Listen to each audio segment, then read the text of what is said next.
오늘 말씀은 교회력에 따라서 우리가 읽고 있는 영성 일기의 말씀이죠. 근데 이 말씀 가운데 큰 결론, 대단원의 말씀이 오늘 주어져 있습니다. 여호수아서 21장 45절의 말씀인데, 여호와께서 이스라엘 족속에게 말씀하신 선한 말씀이 하나도 남음없이 다 응하였더라. 참 거대한 서사시가 이스라엘 아버지인 아브라함에게 주어진 약속으로부터 시작해가지고 그 대를 이어서 쭉 내려왔는데, 이것이 한 700년의 긴 시간이 흐르는데 그 대단원에 한번 막이 내리는 거죠.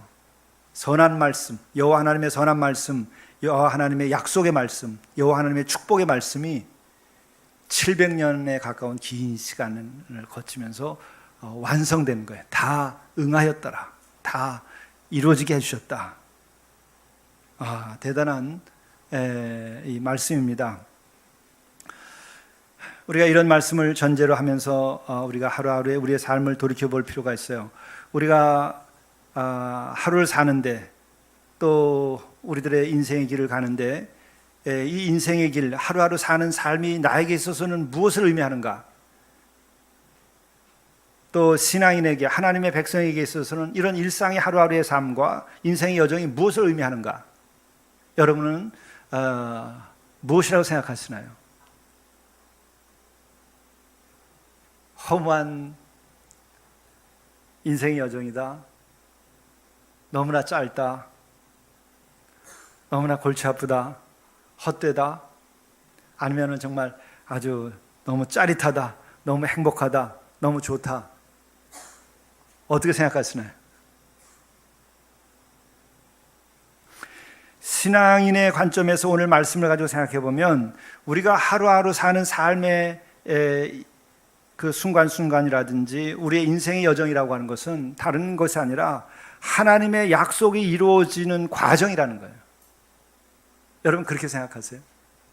그런 생각을 가진 분들은 하나님의 약속의 그 레일 위에, 그 트랙에 들어가는 겁니다. 하나님의 축복의 그 길의 트랙에 들어가는 거예요.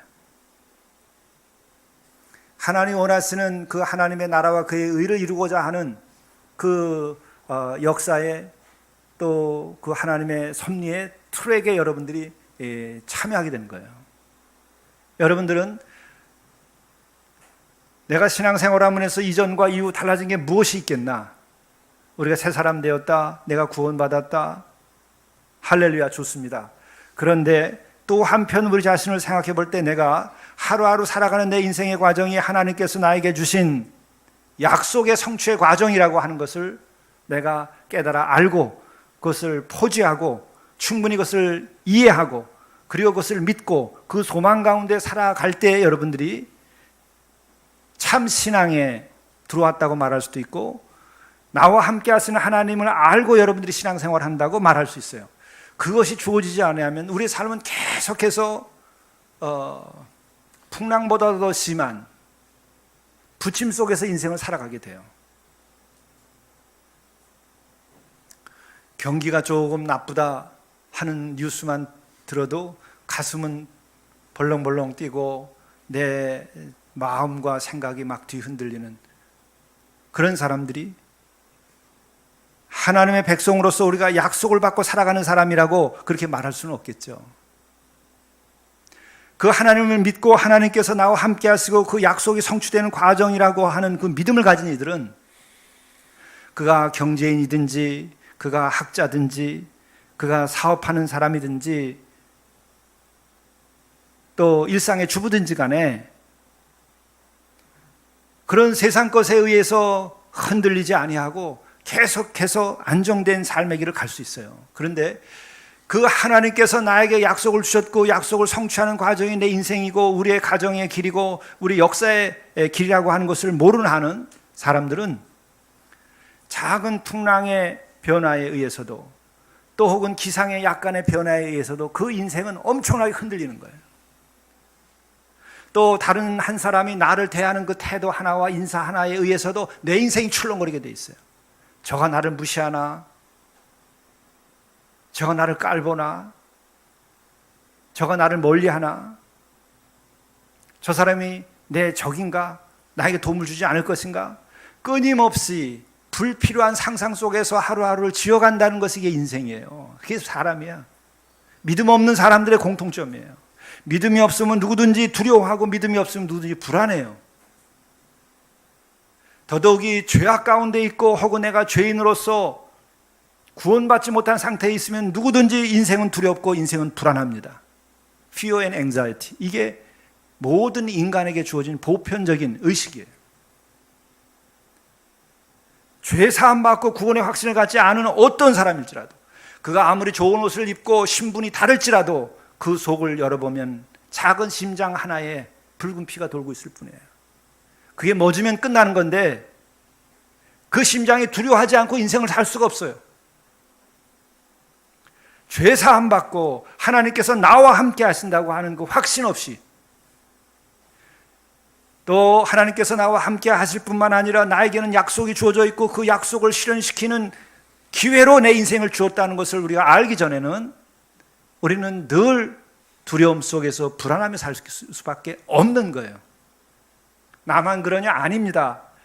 죄 사함 받고 하나님께서 나와 함께 하신다는 확신과, 그리고 나에게는 이런 생의 목표와 약속을 주셨다는 것에 확신이 없으면 예외가 아무도 없어요. 그가 대통령일지라도 궁 안에서 늘 두려워하고 떨고 밤잠을 못 자는 거예요. 높이 올라가면 높이 올라갈수록, 책임이 크면 책임이 클수록, 신분이 높아지면 높아질수록 더욱 불안해지는 거예요. 예외가 없습니다.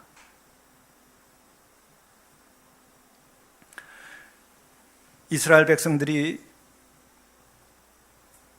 그러면 정말 이 믿음이 좋아가지고 이분들은 여호와께서 이스라엘 족속에게 말씀하신 그 선한 말씀이 하나도 남음없이 다 응하였더라 이렇게 응하게 되었을까? 실은 그렇지 않아요. 믿음이 있는 행위들이 중간중간에 있지만은 더 많은 불신앙의 행위들이 섞여 있습니다. 우선 믿음의 아버지, 믿음의 조상, 민족의 아버지 아브라함부터 그래요. 약 30년 가까운 그 아들 하나 얻는 과정에서도 애굽 땅에 가서도 자기만 살기 위하여서 자기 아내를 누이라고 속이고, 그리고 또 이삭을 낳기 전에 또 다르게 종을 통하여서 또 아이를 낳고, 뭐 이런 불신앙의 것들이 그냥 섞여 있어요. 그러나 그럼에도 불구하고 하나님께서 그를 잡아서 약속을 새롭게 세워줄 때에 그는 제단을 쌓고 그리고 마음을 새롭게 하고 순종했어요. 자신이 뭐 대단해가지고 그가 그런 약속을 성취시킬 수 있었던 것은 아니에요. 진정으로 하나님의 약속을 믿고 의지하는 그 과정이 중간중간에 있도록 도와주신 거죠. 그래서 오늘 말씀을 보면 참 재미나는 표현이 있어요. 43절 제일 처음에 보세요. 우리 함께 한 절만 읽어보죠. 문장 하나만. 여호와께서 이스라엘의 조상들에게 맹세하사, 하나님께서 맹세하셨다 그러는 거예요. 근데 이것이요, 그 다음 장에도 44절에도 또 나와요. 여호와께서 그들의 주위에 안식을 주셨을 때 그 조상들에게 맹세하신 대로, 맹세하신 게 이 절마다 반복돼 나오죠. 여러분, 이 맹세한다고 하는 말을 하나님께서 쓰시는 것은요, 우리가 좀 그 화형론적으로 문맥상 우리가 일상 사용하는 언어에 있어서 어울리지 않는 거예요. 보세요. 부모가 자식에게 맹세하나요? 자식이 부모에게 맹세하는 거죠. 어른이 아이에게 맹세하나요? 높은 사람이 아랫사람에게 맹세하나요? 맹세는 다 아래쪽에서 위를 향해서 맹세하는 것이 기본적인 거예요. 조국을 위한 맹세, 그렇죠.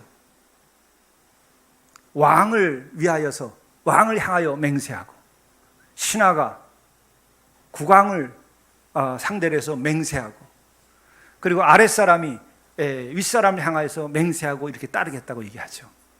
그런데 거꾸로 전지전능하신 만물의 아버지 하나님께서 조상들에게, 이름도 없는 그 조상들, 그들에게 맹세하사 왜 맹세라는 말이 그 긴 세월 동안에 만들어졌을까? 하나님 마음에서 왜 맹세를 이들에게 표현했을까? 믿지 않으니까 맹세하는 거죠. 야, 내가 맹세코 너희들에게 복을 주고 너희들에게 하늘의 별과 같이 많은 자손을 내주겠다. 동서남북을 바라보라. 그 모든 것을 다 너희 자손들에게 주겠다. 못 믿어? 내가 맹세한다. 하나님께서 뭐가 아쉬워서 맹세하시겠어요? 이건 그거예요. 사랑하기 때문에 위에 있으면서도 이 자식들이 믿지 않으니까 내가 맹세코 너를 사랑한다. 맹세코 내가 너를 도와주리라. 맹세코 너에게 힘이 되주리라. 이렇게 위에 사람이 아쉬워가지고 사랑 때문에 맹세하는 거예요. 맹세는 아쉬운 사람이 하잖아요. 근데 위에 분이 왜 아쉬워하며 하나님께서 왜 아쉬워하시겠어요? 그건 안타까운 마음인데 그건 사랑 때문에 그러는 거예요. 당신이 스스로 택한 그 사람들을 버릴 수가 없어서 그 안타까움에 맹세하면서 믿어라. 내가 맹세한다. 내 말 믿어라. 맹세한다. 두려워하지 말고 인내하고 참아라. 그거예요. 여러분들이 만난 하나님, 우리가 모시고 인격적으로 교제하는 하나님의 관계에서 여러분들이 정말 여러분을 하나님께서 택하시고 여러분을 사랑하고 여러분이 잘 되기를 원한다고 하는 것을 하나님께서는 맹세하면서 여러분들을 설득하고 있는 거예요. 아멘. 받아들이시겠어요? 근데 사람들은요 아주 지독하게 안 받아들여요. 예수님의 제자들도 그랬어요. 예수님과 함께 있을 때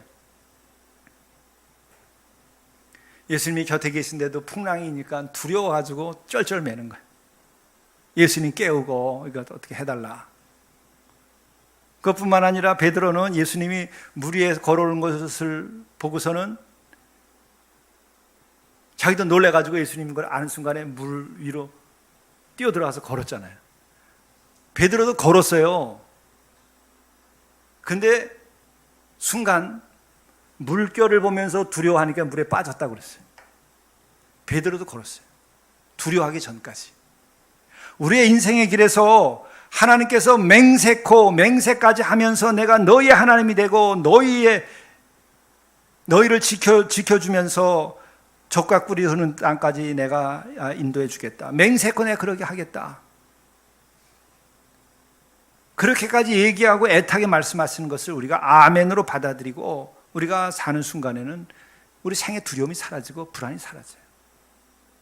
그럼 사람들이 단순해지고 여유가 생겨요. 그러면 낮은 대로 물이 고이듯이 복이 흘러 들어오는 거예요. 일이 이루어지는 거예요. 우리가 하나님의 심정을 알고 그냥 믿어드리면 돼요. 하나님, 맹세코 이스라엘 백성들과 함께 하시고 그 약속을 이루어주겠다고 하셨는데 나에게도 역시 마찬가지 아닙니까? 제가 믿겠습니다. 그런 순종, 그런 굴복, 그것이 뭐 잘못됐나요? 그게 믿음인데 그걸 못하는 거예요. 왜? 내가 잘나서. 그러나 내가 잘났다고 하는 생각을 가지고 있는 동안엔 뭐냐? 나는 불신앙이라고 하는 걸 말하는 거예요. 그건 뭐예요? 하나님과 나의 관계가 단절되고 나는 죄악 가운데 있다는 거예요. 믿음 없는. 진정으로 회개하지 않았기 때문에 교만함이 남아서 하나님을 믿지 않는 거예요. 그 깊은 세계를 내가 알아야 돼요. 죄가 있어서 그럼에도 불구하고 회개하지 않아서 그래서 내가 교만하고 그래서 내가 잘난 거예요. 그래서 하나님의 약속을 믿지 않아요. 맹세까지 하나님이 하시는데 안 믿어요. 그러니까 그 약속이 늘어지고 그래서 이스라엘 백성들이 그 약속이 700년이 걸린 거예요. 그래도 하나님은 포기하지 않고 700년의 세월 동안 이들에게 약속을 성취시켜 준 거예요. 그 말씀이 오늘 45절의 말씀이 나오는 거예요. 맹세하신 바 그것이 700년의 세월이 지난 다음에 이스라엘 족속에게 그 선한 말씀이 하나도 남음없이 다 응하였더라. 동서남북을 돌아보다 보니까 적이 다 사라지고 다 적과 뿌리는 땅이 내 것이에요. 나를 적대하던 자들이 다 사라졌어요. 또 돌아보니까는 하늘의 별같이 바다의 모래알같이 많은 자손을 주겠다고 그랬는데 몇백만의 인구가 만들어졌어요. 그 가나안 땅에 가득 찬 거죠. 그것뿐만 아니라 주의 말씀을 지켜 따르게 되면은 너희들이 대를 이어서 복을 받고 이른 비와 늦은 비를 내가 너희들에게 다 내려주고, 뿐만 아니라 너희들이 이 땅에서 오래오래 잘 살게 될 것이다. 그것이 이제 펼쳐지는 거죠. 이제 여기까지는 아름다웠어요.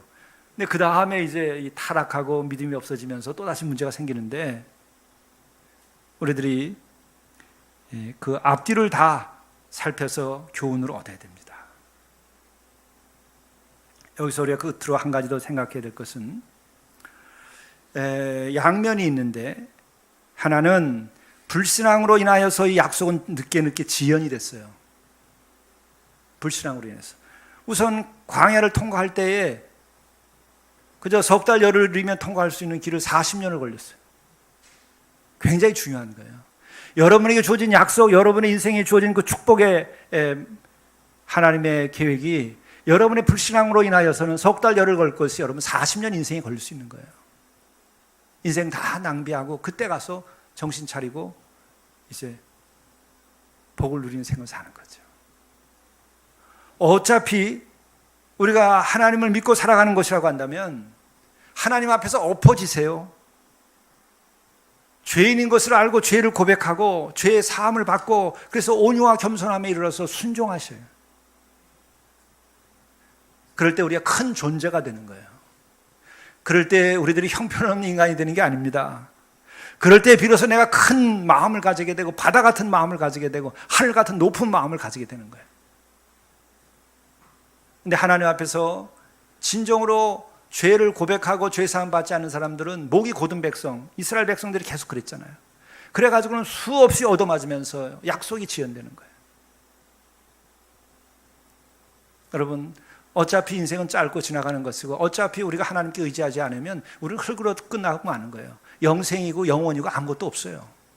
기왕에 그런 거 알면 그냥 빨리 엎어져서 나는 한 줌의 재와 다름없다고 재 뿌리고 회개하고 당신 뜻대로 살겠다 그러고 그의 나라와 그의 의를 먼저 구하시란 말이에요.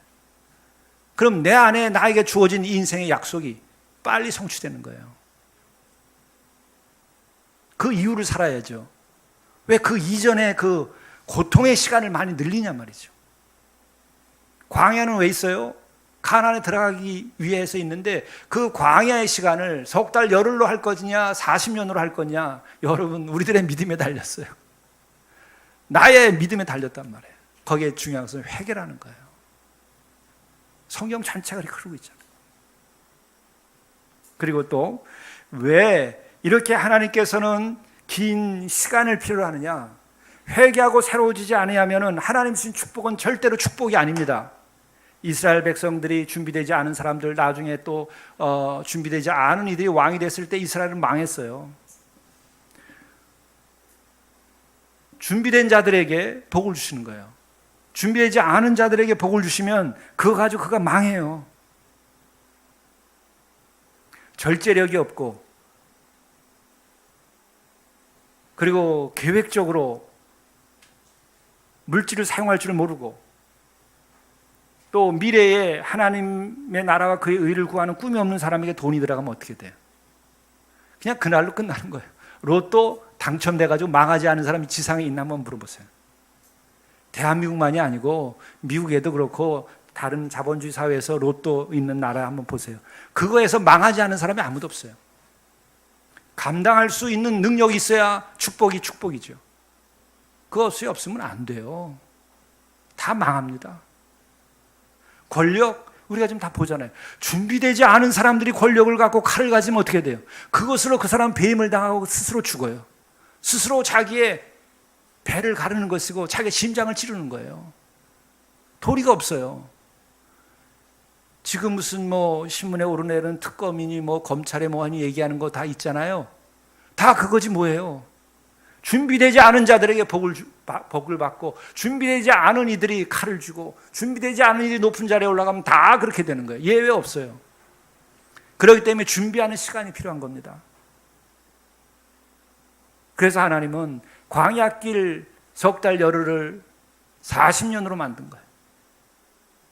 하나님의 계획이 아니라 인간이 그렇게 행동을 하니까, 회개하고 순종하지 않고 이게 준비되지 않으니까 40년 동안에 그 노예 근성이 있던 사람들, 우상 숭배하는 사람들 다 사라지게 한 다음에 가나안 땅에 들어갔어요. 내 안에 우상 숭배가 사라지지 아니하는 하나님이 주시는 축복은 다 불행의 씨앗이 돼요. 그렇기 때문에 내 안에 우상을 제하고 믿음의 준비를 해야 돼요. 그러면 우리에게 주어진 약속의 시간은 계획대로 다 이루어지게 됩니다. 그래서 우리들이 늘 우리의 일상에서 하나님 앞에 늘 바로 서고, 또 우리는 어쩔 수 없이 죄를 지고 실수하는 삶을 살게 될 때 우리가 겸손하게 그것을 하나님께 솔직히 고백을 하고 예배를 드리며 죄사함 받고, 그리고 새로운 마음을 준비해서 늘 새롭게 살아가는 거예요. 영성일기도 쓰고 매일 기도도 하고 자기 성찰을 하고, 그렇게 될 때 우리는 하나님의 약속을 보게 되고 그것이 이루어지는 것을 경험해요. 그러면 우리의 일상은 방황이 아니고 우리의 일상은 하나님께서 이루어지는 약속의 성취 과정이 되는 거죠. 얼마나 아름다워요. 그게 못마땅하면은 어쩔 수가 없어요. 근데 신앙생활을 못마땅하게 생각하고 거룩한 생활을 못마땅하게 생각하고 하나님께 순종하고 그 높은 뜻을 따라 사는 것을 못마땅하게 생각하는 사람들, 진짜 안타까운 거예요. 그들을 위하여 우리가 중보기도 해야 되고, 그들을 위해서 우리들이 함께 찬양하고 함께 교회에서 성도의 교제를 나누며 영성 반에서 같이 대화하고 또 위하여 기도해 줘야 돼요. 방황하는 젊은이들, 또 어떤 저항심, 분노에 차 있는 이들, 그들과 대화하면서 그들이 하나님 앞에서 순해지고 하나님 말씀을 받아들이고 그 높은 뜻을 따라 살아갈 수 있도록 해줘야 됩니다. 그게 성도의 교제고 그게 교회 공동체예요. 우리 교회는 이와 같은 성도들의 만남과 성경 읽기와 또 영성 반과 이런 것들이 잘 운영되기를 바라고, 이렇게 될 때에 우리 모두가 서로 마음을 모으고 힘을 합해서 하루하루 우리들의 삶이 하나님의 약속이 성취되는 삶, 이것이 여러분의 집안과 가문에, 이것이 이 나라에 하나님 주신 그 약속, 그 뜻이, 나는 샬롬이라고 생각하는데 그것을 이루어가는 백성들이 되죠. 거기에 주체적인 것은 어쩔 수 없어요. 하나님께서 부르셔서 세운 성도들이 그 일을 감당해야 됩니다. 하나님의 백성이 해야 될 몫이에요. 우리가 이런 책임을 이 시대에도 감당할 수 있으면 좋겠습니다. 기도하시겠습니다. 이스라엘 백성들에게 맹세까지 하면서 약속을 하시고 그 약속을 이루어 주신다고 하시며 결국은 모든 그 선한 말씀대로 다 남음없이 모든 것이 성취된 것처럼 우리들도 하나님께서 주신 그 약속, 그것을 믿고 그것을 받들면서 하루하루 약속이 성취되는 인생을 살아갈 수 있도록 인도해 주옵소서. 이를 위하여 영적으로 저희들이 준비하게 하시고, 이로 인하여서 우리 하루하루 살아가는 삶으로 하나님께 영광을 드리고 하나님의 나라와 그의 의를 이 땅에서 이루어갈 수 있도록 인도해 주옵소서. 가정에서 또 직장에서 그리고 이 땅 위에서 우리가 구원의 사역을 감당하고 또 하나님께서 원하시는 아름다운 세상을 만들어갈 수 있도록 도와주옵소서. 우리 주 예수 그리스도의 이름으로 간절히 기도드리옵나이다. 아멘.